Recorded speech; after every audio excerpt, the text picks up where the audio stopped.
Hello friends, welcome back to my channel. आज हम CTET सितंबर 2016 का हिंदी पैराग्राफ करेंगे जो 6 to 8th क्लास का है। ठीक है, तो पैराग्राफ पढ़ने से पहले हम क्या करते हैं, क्वेश्चन पढ़ लेते हैं। लेखक ने शिक्षा के संदर्भ में किस बात को महत्व दिया है।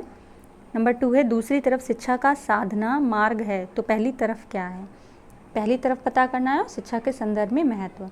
पैराग्राफ देखते हैं क्या है। शिक्षा आज दुविधा के अजब दोराहे पर खड़ी है। एक रास्ता चकाचौंध का है। मृग तृष्णा विद्यार्थी को लोभ लालच देकर अपनी तरफ दौड़ते रहने को विवश करने को उतारू खड़ी है। बाजार के इन ललचाने वाले रास्तों पर आकर्षण, चकाचौंध और सम्मोहित कर देने वाले सपने हैं। दूसरी तरफ शिक्षा का साधना मार्ग है जो शांति दे सकता है, संतोष दे सकता है। तो पहली तरफ क्या है, बाजार की चकाचौंध है। ठीक है, और हमारे आत्म तत्व को प्रबल करता हुआ विमल विवेक दे सकता है। निश्चित ही यह मार्ग श्रेष्ठकर है, मगर अपनी ओर आकर्षित करने वाले बाजार का मार्ग श्रेष्ठकर है। इस दौराहे पर खड़ा विद्यार्थी बाजार को चुन लेता है।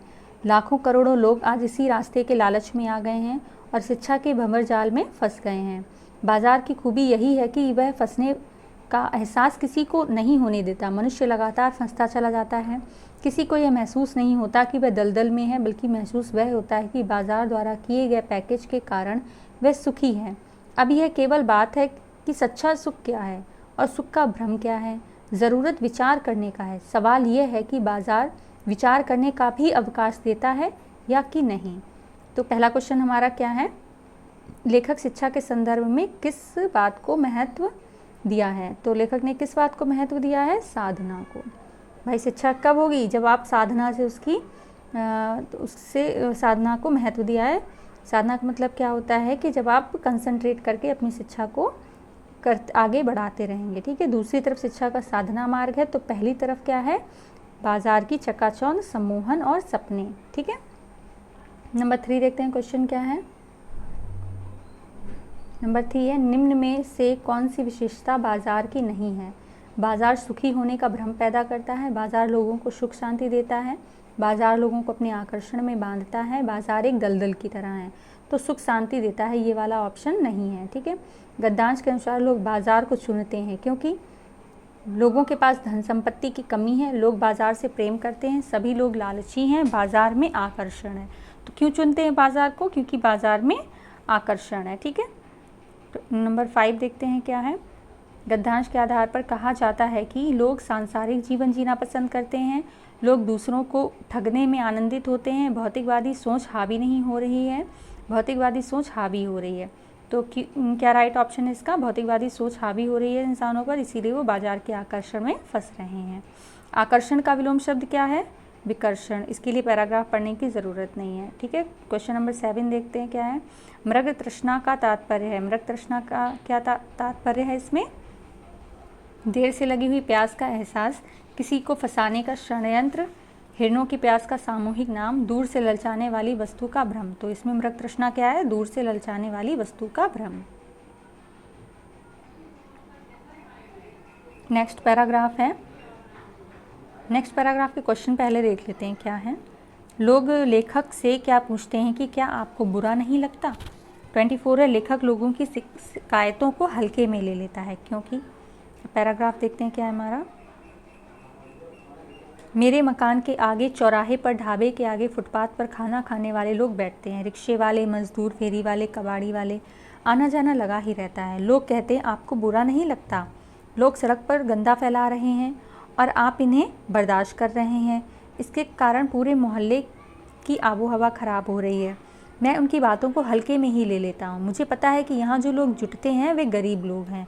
अपने काम धाम के बीच रोटी खाने चले जाते हैं और खाकर चले जाते हैं। ये आमतौर पर बिहार से आए गरीब ईमानदार लोग हैं जो हमारे इस परिसर के स्थायी सदस्य हो गए हैं। ये उन अशिष्ट अमीरों से भिन्न हैं जो साधारण सी बात पर भी हंगामा खड़ा कर देते हैं। लोगों के पास पैसा तो आ गया पर धनी होने का शऊर नहीं आया। अधजल गगरी छलकत जाए की तर्ज पर इन्हें दिखावे की भावना उबाल खाती है। असल में यह ढाबा हमें भी अपने माहौल से जोड़ता है। मैं लेखक हूँ तो क्या हुआ, गांव के एक सामान्य घर से आया हुआ व्यक्ति हूँ। बचपन में गांव घरों की गरीबी देखी है और भोगी भी है। खेतों की मिट्टी में रमा हूँ, पर मुझ में रमी है, वह मुझ में रमी है। आज भी उस मिट्टी को झाड़ झूड़ कर भले ही शहरी बनने की कोशिश करता हूँ, बन नहीं पाता।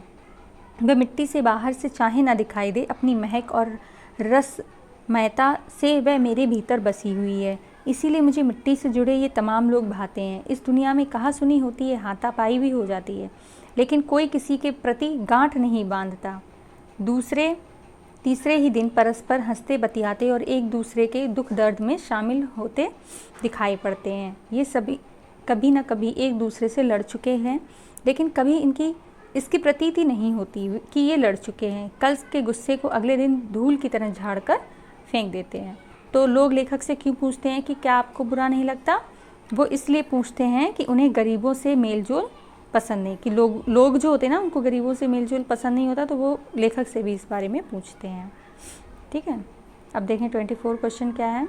लेखक लोगों की शिकायतों को हल्के में ले लेता है क्योंकि जुटने वाले लोग गरीब और ईमानदार हैं। ठीक है, 25 देखते हैं क्या है।